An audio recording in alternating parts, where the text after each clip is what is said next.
fy nham dydd Mawrth, tra roedd fy ngofal Llinos Evans.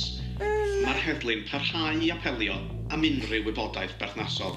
Da ni'n ceisio dod o hyd i Llinos Evans, sef y person oedd yng ngofal Kynan dwytha. Hwn yw'r trydydd diwrnod mae Kynan wedi bod ar goll, ac mae gan yr heddlu a'i deulu bryder cynyddol am ei ddiflaniad. Please, Llinos, os ti'n gwrando. Please, dyd o'n ôl. Dwi'n gwybod bod chdi'n diodda. Ti di colli plentyn dy hun.